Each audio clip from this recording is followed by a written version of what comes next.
जय श्री राधे, जय श्री कृष्णा। आपका हमारे चैनल पर स्वागत है। अगर आप इस चैनल पर नए हैं तो हमारे चैनल को सब्सक्राइब करें और बेल आइकन दबाना ना भूलें।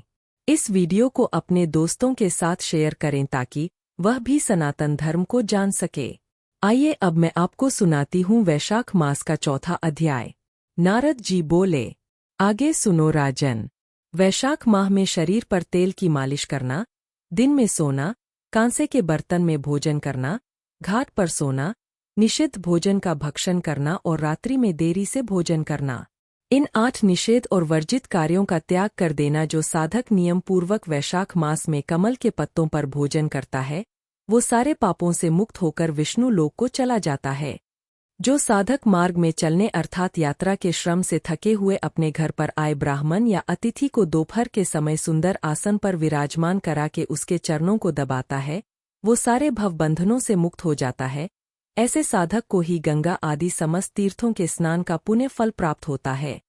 जो मनुष्य पवित्र वैशाख मास में स्नान नहीं करता है और कमल के पत्ते पर भोजन नहीं ग्रहण करता है वो मनुष्य गधे की योनि को प्राप्त करता है।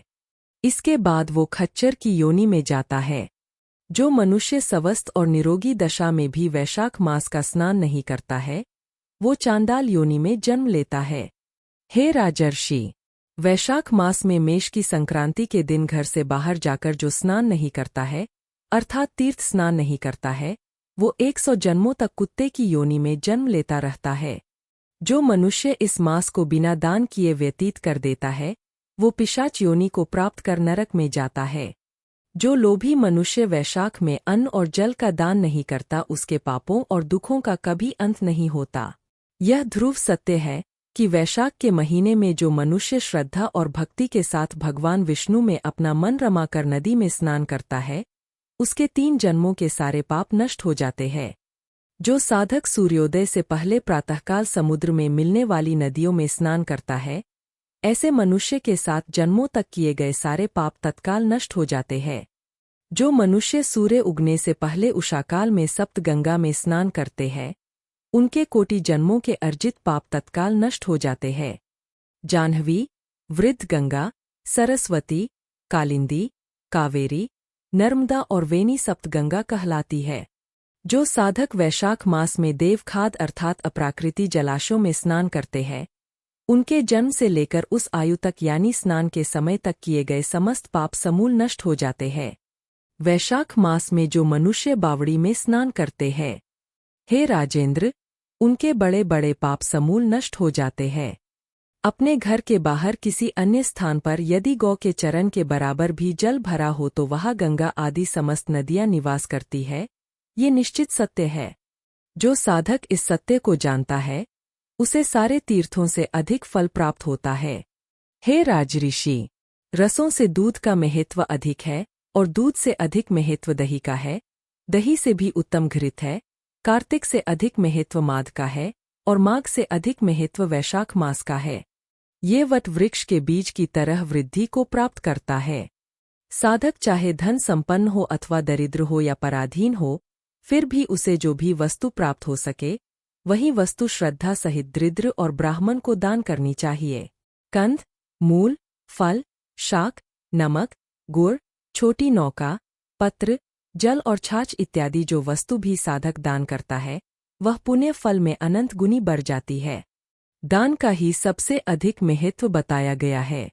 जो मनुष्य दान नहीं करते हैं वे दरिद्री होते हैं और जो दरिद्री होते हैं वे पाप करने लगते हैं और पाप करने के कारण नरक को प्राप्त होते हैं। इसलिए मनुष्य को अवश्य ही दान करना चाहिए।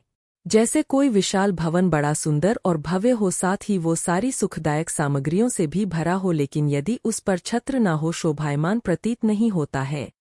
इसी प्रकार जो मनुष्य वर्ष के समस्त महीनों में सब प्रकार के धार्मिक कृत्य करते हैं लेकिन वैशाख मास के नियम धर्म का पालन नहीं करते हैं उनके सारे धार्मिक कृत्य व्यर्थ हो जाते हैं।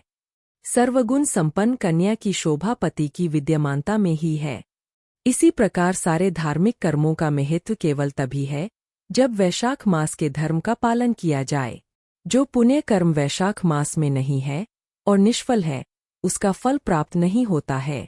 इसलिए जैसे भी संभव हो हर तरह का प्रयत्न करके वैशाख मास के धर्म का अवश्य पालन करना चाहिए। साधक मेष की संक्रांति में भगवान मधुसूदन का ध्यान करके प्रातःकाल स्नान करें और इसके बाद विष्णु भगवान की पूजा करें। वैशाख मास तत्काल फलदायी है। इसके अधिष्ठाता देवता स्वयं भगवान मधुसूदन है, जो श्री विष्णु स्वरूप है। वैशाख मास में किए गए यज्ञ, तप, होम, दान और तीर्थयात्रा का फल भी अपने स्वाभाविक फल से अधिक प्राप्त होता है। साधा को जिस मंत्र से भगवान मधुसूदन की प्रार्थना करनी चाहिए, वो इस प्रकार है। हे देव, हे देवाधिदेव, हे मधुसूदन, हे माधव, मैं वैशाख मास में मेष की संक्रांति पर प्रातःकाल स्नान करने की इच्छा रखता हूँ, अतएव कृपा करके आप मेरी ये इच्छा निर्विघ्न पूर्ण करने की कृपा करें। इसके बाद इस मंत्र से साधक को अर्घ्य देना चाहिए। अर्घ्य का मंत्र इस प्रकार है। हे मधुसूदन, वैशाख मास में मेष की संक्रांति में स्नान करके आपको अर्घ्य देता हूँ। कृपा करके इसे ग्रहण करें। गंगा आदि सब नदियाँ, तीर्थ, समस्त जलाशय मेरे द्वारा दिए गए इस अर्घ्य को ग्रहण करें और मुझ पर प्रसन्न हो। हे यमराज, आप पाप आत्माओं पर शासन करने वाले सबके नियमता, इसलिए कृपा कर मेरे द्वारा दिए गए और घर को ग्रहण कर मुझे यथोचित फल प्रदान करें। इस प्रकार अर्घ्य देकर स्नान करें और वस्त्र धारण कर समस्त धार्मिक क्रियाओं का संपादन करें। वैशाख मास में मिलने वाले पुष्पों से मधुसूदन भगवान का पूजन करके और वैशाख महात्म्य से संबंधित भगवान विष्णु की दिव्य कथा का श्रवण करें। इससे जन्म जन्मांतर के कोटि जन्मों के पापों का नाश होता है और मोक्ष प्राप्त होता है। ऐसे साधक को तीनों लोकों में यानी पृथ्वी, स्वर्ग और पाताल कहीं भी कष्ट नहीं होता है। वो जन्म मृत्यु के चक्र से छुटकारा पा जाता है। वो न माता के गर्भ में आता है और न स्तनपान करता है।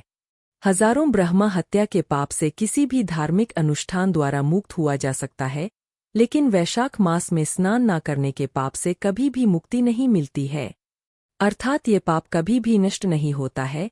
इसलिए साधक को चाहिए कि स्वतंत्र मन और शरीर से स्वच्छ स्वतंत्र जल में स्नान करें और स्वतंत्र और एकाग्र मन से स्वाधीन जिह्वा से हरि अर्थात इन दोनों अक्षरों में स्थापित विष्णु रूप का उच्चारण करें। यदि मनुष्य वैशाख के महीने में प्रातः काल स्नान नहीं करता है, ऐसे प्राणी को जीवित होते हुए भी मृत समझना चाहिए। जिस मनुष्य ने किसी प्रकार से भी वैशाख मास में मधुसूदन भगवान का पूजन नहीं किया है, वह सुअर की योनि को प्राप्त करता है। जो मनुष्य तुलसी दल से वैशाख माह में भगवान मधुसूदन का पूजन करता है, वह सर्वभौम राज्यत्व को प्राप्त कर कोटि जन्मों तक अनेकों सुखों को भोगता है। इसके पश्चात अपने कोटि कुलाय सहित भगवान विष्णु की सायुज्य मुक्ति को प्राप्त करता है। बोलिए श्री विष्णु भगवान की जय। तो यह था वैशाख मास का चौथा अध्याय। अगर आपको वीडियो पसंद आई तो इसे लाइक करें, शेयर करें और कमेंट करें। हरे कृष्णा, राधे राधे।